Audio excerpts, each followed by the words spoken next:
Howie Vision is in full effect.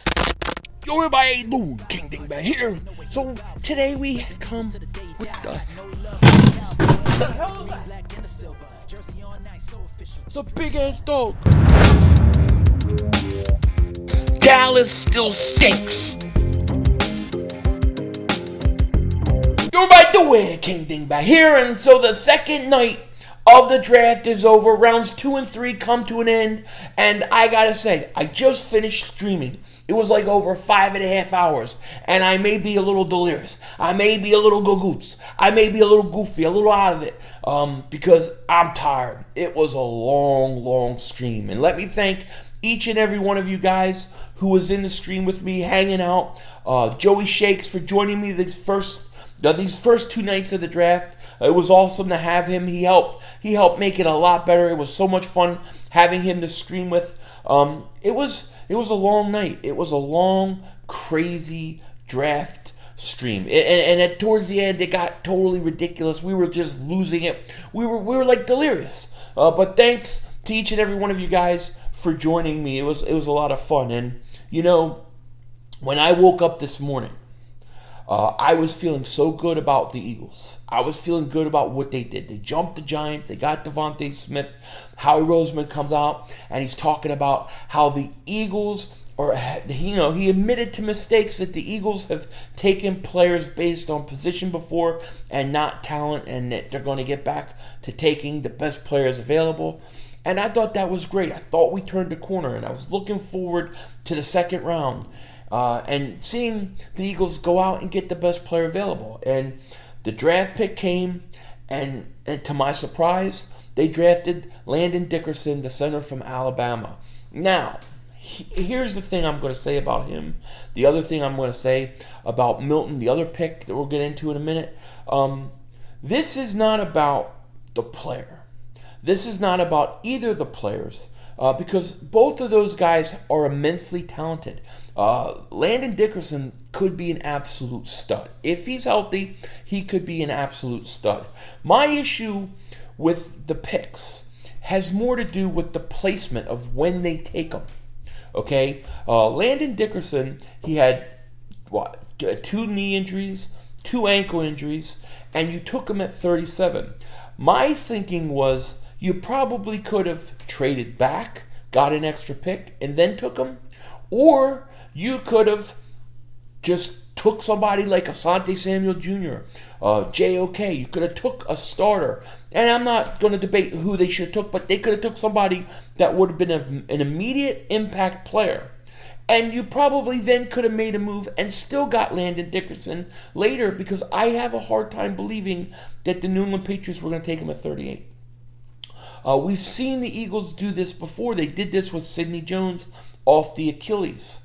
I think you can wait sometimes on these injury guys. People like Howie overthink it. They want to make sure they get the guy while they can, because there is such an upside. I mean, there is such an upside with this Landon Dickerson guy. I'm telling you, in terms of the Eagles drafting a center in round 2 and drafting an interior offensive lineman in round 2, I have no problem with that at all. I have no issue with that at all. It's okay. It's okay. I'm totally okay with it. Where my fears and worries come are from the injuries. And I think if anybody thinks that you're not being fair by saying you're worried about the guy's injuries, is not giving or listening to an alternate perspective. Because the truth is I don't see how you can't be worried about this guy, about his injuries. He's been injured a lot. That said, if he comes in and he's healthy and he plays, and Dr. Pepe, I guess is his name, clears him, then guess what?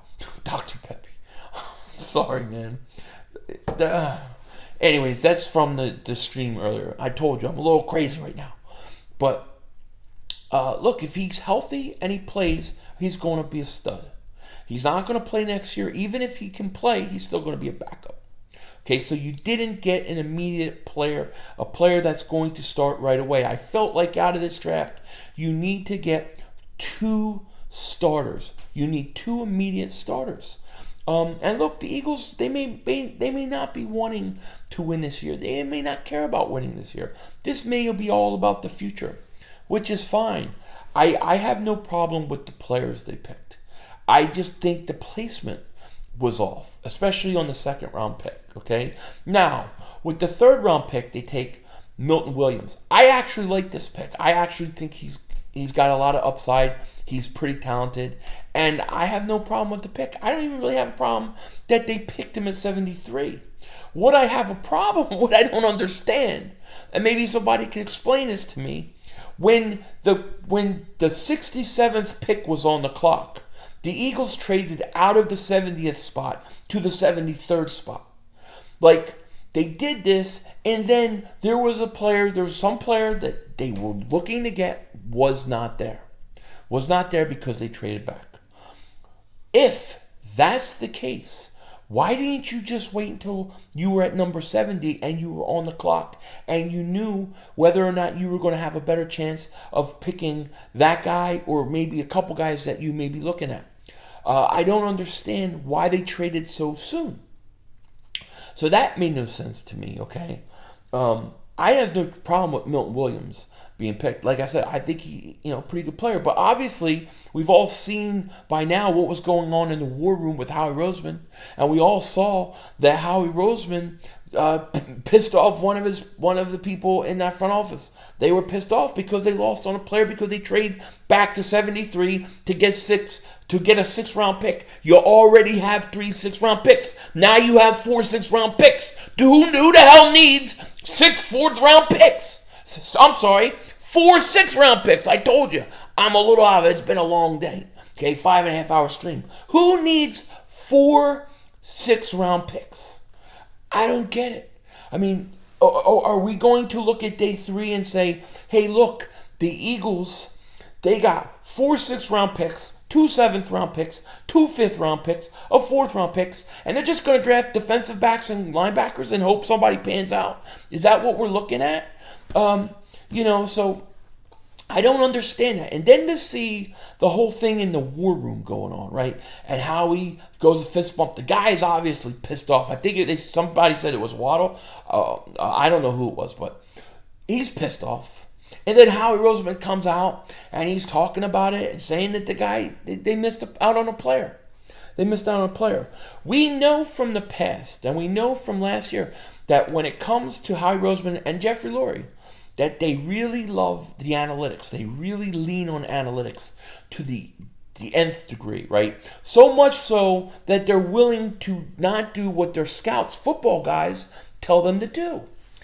Are we having those same problems? Again, is the Dickerson pick because of analytics and because they're saying, well, you got to take him here, and they're just not looking into the medical things like that? Is the Milton Williams pick, was that analytics? I mean, Milton Williams said that the Eagles hadn't even talked to him. Which tells me that they had to scramble for another pick for somebody else because the pick they wanted left because they traded back for an extra 6th-round pick. Who the hell needs 4 6th-round picks? That's what I don't get. A 6th-round pick, who cares?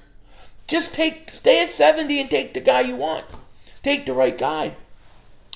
The Eagles, obviously, they don't care. Look, this is just the truth. This is going to be the truth. I have to tell you the truth. The Eagles are not trying to win a Super Bowl next year. They're trying to rebuild this roster. And they're willing to take top-tier talent in the 2nd round who, if a guy like Dickerson stays healthy, is a stud. I mean, there's no question. If he's healthy, he is a stud. Because he would be a top 15 to 25 pick. Okay? So they are not looking at next year. They're looking at 2 years down the road. A year down the road. They're looking past it. And they're drafting like that. That's what they're doing. Because if it was me and if I had the ability to run this front office, what I would have done is I would have done this, and it would have been very simple, okay? I would have took Asante Samuel Jr. or JOK at 37. Now, if I really want Landon Dickerson, what I'm going to do at that point is I'm going to use some of my draft capital, and I'm going to come back up from the third round. I'm going to find a way, and I'm going to draft him. And then I'm going to draft him with another second-round pick. I'm going to trade back into the second round, and I'm going to draft Landon Dickerson. Now I have Asante Samuel Jr. or JOK, immediate starter to go with my immediate starter I got in Devontae Smith. And I got a future stud who I'm going to let sit out or get healthy or learn behind Jason Kelce for a year.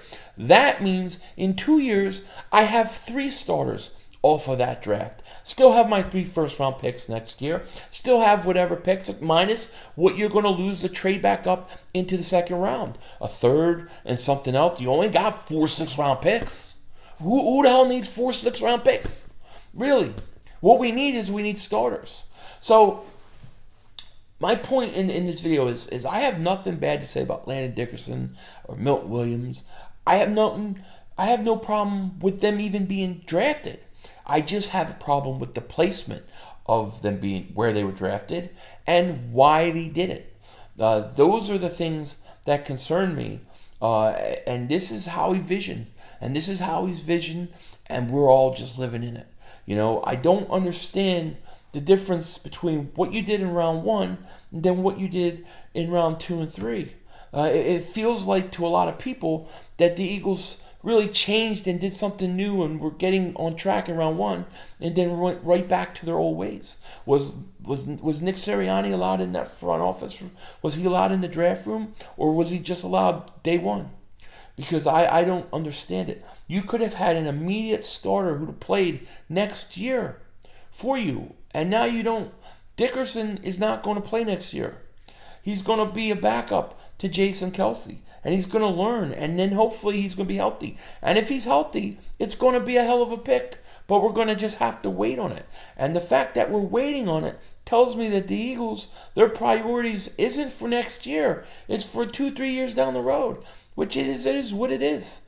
But we all have to recognize that. That's kind of how I see it. It's been a long night, long night. With that said, I will be back tomorrow. For me, 9 a.m.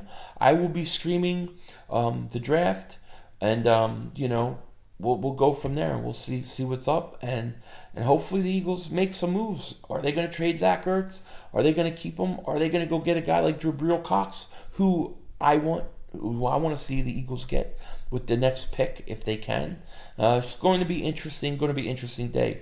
That's kind of how I saw day 2. Let me know what you guys think, and don't be afraid to disagree with me. I respect all opinion. With that said, take care. Talk to you later, and of course, don't be a dingbat.